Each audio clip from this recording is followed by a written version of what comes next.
বিভিন্ন মিডিয়াত মুছলমানক গালি পাৰে। মইতো আজি ভাবিছোঁ যে তেওঁ মোতকৈ ভাল অভিনেতা, তেওঁ চব অভিনয় কৰে। আমি যেতিয়া ভূমিপুত্ৰ, আমি ধৰ্মীয়টো বেলেগ কথা, কিন্তু আমি যিহেতু অসমীয়া, আমি অসমীয়া হিচাপে জীয়াই থাকিব বিচাৰোঁ। জন্মৰ সূত্ৰেহে আমি মুছলমান, কিন্তু আমি বৃহৎ অসমীয়া জাতিৰ মাজৰ আমি এজন। আমি অসমীয়া হয় নে নহয় এনেকুৱা অৱস্থা এটা হৈ গৈছিল। মোৰ ভাষা অসমীয়া, মোৰ জননী অসমীয়া, জীৱনে জীৱনে অসমীয়া, মই অসমীয়াত কান্দোঁ, অসমীয়াত হাঁহোঁ, অসমীয়াত সপোন দেখোঁ। গৰীয়া মৰিয়াত দেখি আজিলৈকেতো সকলো বঞ্চিত, যদিও ভূমিপুত্ৰ তথাপিতো আমি সংখ্যালঘু বুলি কোৱাৰ কাৰণে বঞ্চিত হৈ আছোঁ।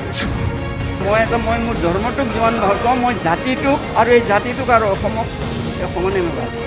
এতিয়া আমাক লাগে এইটো পৰিচয় যে আমি অসমীয়া, পিছতহে সংখ্যালঘু, ধৰ্মীয় কথা বেলেগ।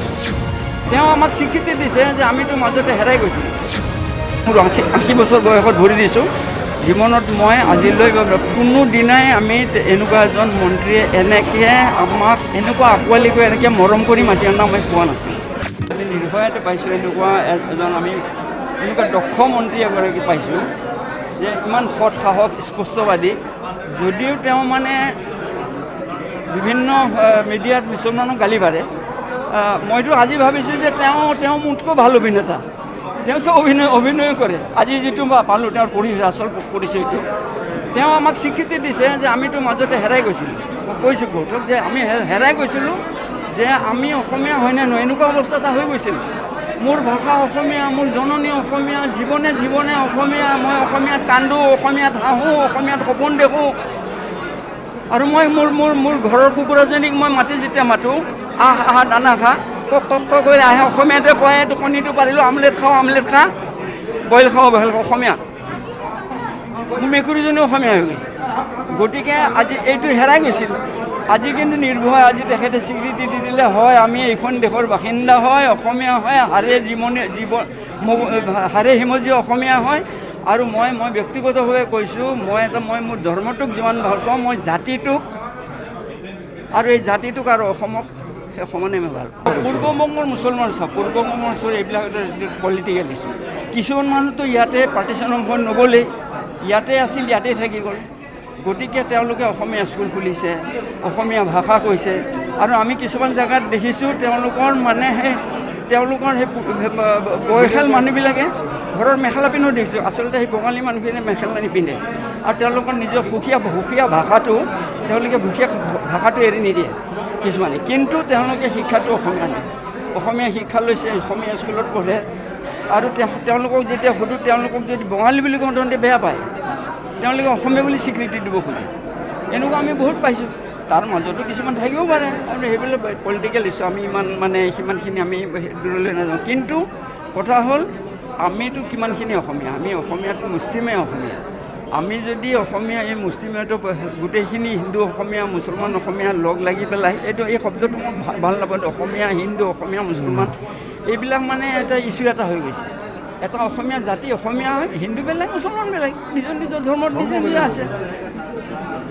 গতিকে এয়া ভাষাটোৰ ক্ষেত্ৰত তেওঁলোকৰ আমাৰ সহায় লাগিব এটা সময়ত, যে ভাষাটোৰ ক্ষেত্ৰত যদি আমি সেইখিনি সংখ্যাগৰিষ্ঠতাটো নাপাওঁ ভাষাৰ ক্ষেত্ৰত, ভাষাটো জীয়াই ৰাখিব লাগিব। সেই ক্ষেত্ৰত অলপ এওঁলোকে জানে এটা ব্যৱস্থা নিশ্চয় কৰিব। মুঠৰ এই আমি মন্ত্ৰী মহোদয়ক, হিমন্ত বিশ্ব শৰ্মাক আমি সৎ সাহস, আমি খুব আস্থাপূৰ্ণভাৱে তেখেতক বিশ্বাস কৰিছোঁ। আৰু তেখেত সৎ সাহস আছে, তেখেতৰ স্পষ্টবাদী হয়, আৰু তেখেতে দেশ চলাব পাৰিব। এনেকুৱা মন্ত্ৰী জীৱনত মই মোৰ 80 বছৰ বয়সত ভৰি দিছোঁ। জীৱনত মই আজিলৈ বহুত পলিটিকেল, মোৰ কোনো ৰাজনীতি কোনো পাৰ্টি নাছিল যদিও, আজি গৌৰীশংকৰ ভট্টাচাৰ্যৰ দিনত বা আমাৰ হেমবুৰাৰ দিনত এই ইলেকশ্যনৰ কাৰণে তেওঁলোকৰ হেৰি কৰিছিলোঁ, কেম্পেইন কৰিছিলোঁ, নিজৰ নাছিলে। কিন্তু কোনো দিনাই আমি এনেকুৱা এজন মন্ত্ৰীয়ে এনেকৈ আমাক এনেকুৱা আঁকোৱালি কৰি এনেকৈ মৰম কৰি মাতি অনা মই পোৱা নাছিলোঁ। তেখেতক পাইছোঁ, তেখেতৰ সৎ সাহস আছে। 8টা বিভাগত শিক্ষা, স্বাস্থ্য, তেওঁলোকে উন্নয়ন, তেওঁলোকে 5টা গোট বান্ধি দিব। 3 মাহৰ পিছত তাৰ ৰিপৰ্ট দিব লাগিব, সেইমতে উন্নয়ন হ'ব। আৰু প্ৰত্যেকটো গোটত একোজনকৈ চৰকাৰী অফিচাৰ দিয়াৰ পিছত তেতিয়া গোটেইখিনি কাম যেতিয়া উন্নতি হ'ব, তেতিয়া যিটো আচলতে উদ্দেশ্য আছিলে যে এই আমাৰ জনসংখ্যা যিটো মানে কমাব লাগে সেইকেইটা উদ্দেশ্য যে সফল হ'ব সেইটো নিজেই সফল হ'ব।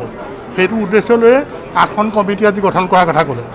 কথা সেইটোৱে আচলতে এনে আমাৰ যিটো জনগোষ্ঠী আমাৰ গৰীয়া মৰিয়াত দেখি আজিলৈকেতো সকলো বঞ্চিত, যদিও ভূমিপুত্ৰ তথাপিতো আমি সংখ্যালঘু বুলি কোৱাৰ কাৰণে বঞ্চিত হৈ আছিলোঁ।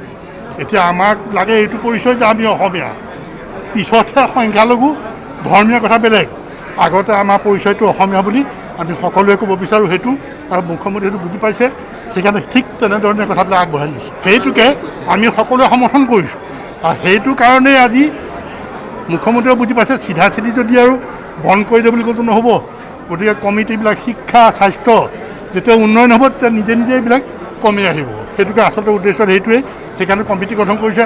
3 মাহৰ পিছতহে ইয়াৰ ৰিজাল্ট ওলাব। কিন্তু আমাৰ কথা হ'ল কি, আমি যেতিয়া ভূমিপুত্ৰ, আমি ধৰ্মীয়টো বেলেগ কথা, কিন্তু আমি যিহেতু অসমীয়া, আমি অসমীয়া হিচাপে জীয়াই থাকিব বিচাৰোঁ। আমাৰ পৰিচয়টো প্ৰথম অসমীয়া, পিছতে ধৰ্ম। আজি আমি অসমীয়া হিচাপে সফলতা লাভ কৰিলোঁ।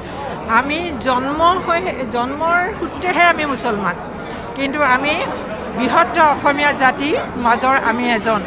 আমাৰ অসমীয়া জাতিটো হ'ল এটা নহৰুৰ নিচিনা নহয়, এফুট এফুটকৈ আমাক যে আঁতৰাই থ'ব পাৰিব। আমি এটা পনৰুৰ নিচিনা, পিঁয়াজৰ নিচিনা, আমি চামনিয়ে বাঢ়িহে আমি অসমীয়া জাতি হৈছোঁ। আজি সাংস্কৃতিক দিশত, আৰ্থিক দিশত, শৈক্ষিক দিশত এই সকলোখিনি আলোচনা আমাৰ হৈ গৈছে, আৰু তেখেতে আমাৰ লগত সুন্দৰভাৱে অন্তৰংগ আলাপ কৰি কৈছে এই সজাগতাখিনি তেখেতে আঁচনিযুক্তভাৱে কৰিব, আৰু আমাৰ সম্পূৰ্ণ সহায় সহযোগ বিচাৰিছে। জনসংখ্যা নীতিটো ৰোধ কৰিবই লাগিব, কাৰণ নহ'লে এনেকৈ জনসংখ্যা বাঢ়ি গ'লে শৈক্ষিক অনগ্ৰহতা, মানে স্বাস্থ্যসন্মত কোনো নাইকিয়া, আৰু অন্য হাতেদি হ'ব কি আৰ্থিকভাৱে দুৰ্বল।